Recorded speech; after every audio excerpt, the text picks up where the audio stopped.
മാഞ്ഞൂർ ഗ്രാമപഞ്ചായത്തിന്റെ 2024-25 സാമ്പത്തിക വർഷത്തെ ബജറ്റ് വൈസ് പ്രസിഡന്റ് ബിജു കൊണ്ടുക്കാല അവതരിപ്പിച്ചു. മാഞ്ഞൂർ ഗ്രാമപഞ്ചായത്ത് പ്രസിഡന്റ് കോമളവല്ലി രവീന്ദ്രൻ അധ്യക്ഷയായിരുന്നു. നമ്മുടെ ടൂറിസവും ഉത്തരവാദിത്ത ടൂറിസവുമായി ബന്ധപ്പെട്ട് നമ്മുടെ പഞ്ചായത്തിന് നമുക്ക് തനതായിട്ടുള്ള ഒരു ഗ്രാമീണ ഭംഗിയുണ്ട്. അത് വളർത്തിയെടുത്ത് അത് കൂടുതൽ സഞ്ചാരികളെ ആകർഷിക്കുന്ന രീതിയിലേക്ക് നീക്കിവെക്കുന്നതിന് ആവശ്യമായിട്ടുള്ള തുക ഈ ബഡ്ജറ്റിൽ വകയിരുത്തിയിട്ടുണ്ട്. അതുപോലെ തന്നെ നമ്മുടെ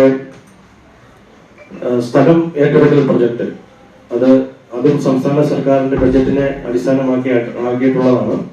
കാരണം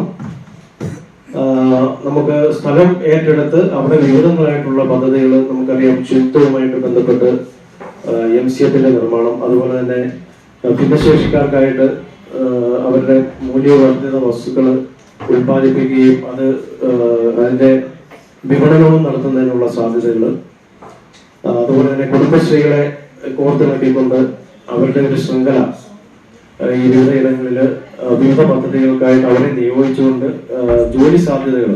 അപ്പോൾ ആകെ നമ്മുടെ ഈ ബഡ്ജറ്റ് വെച്ച് വരികയാണെങ്കിൽ ഏതാണ്ട് 600ഓളം ആൾക്കാർക്ക് തൊഴിൽ നൽകുന്ന ഒരു ബഡ്ജറ്റാണ് നമ്മളിവിടെ വിഭാവനം ചെയ്തിരിക്കുന്നത്. 31.5 കോടി രൂപ വരവും 30.87 കോടി രൂപ ചെലവും പ്രതീക്ഷിക്കുന്ന ബജറ്റിൽ 62.45 ലക്ഷം രൂപയാണ് നീക്കി ബാക്കി. ഉത്പാദന സേവന പശ്ചാത്തല മേഖലകൾക്ക് തുല്യ പ്രാധാന്യമാണ് നൽകിയിട്ടുള്ളത്. ഭവന നിർമ്മാണത്തിനും ദാരിദ്ര്യ ലഘൂകരണ പദ്ധതികൾക്കും മുൻതൂക്കം നൽകിയിട്ടുണ്ട്. കൃഷി, ടൂറിസം, മാലിന്യ സംസ്കരണം തുടങ്ങിയ മേഖലകൾക്ക് പ്രാധാന്യം നൽകുന്ന ബജറ്റിൽ കാർഷിക മേഖലയുടെ വികസനത്തിനും തുക മാറ്റിവെച്ചിട്ടുണ്ട്. കുടുംബശ്രീ പ്രവർത്തകരുമായി ചേർന്ന് നടപ്പിലാക്കുന്ന ടൂറിസം വികസനത്തിന് 25 ലക്ഷം രൂപ വകയിരുത്തിയിട്ടുണ്ട്.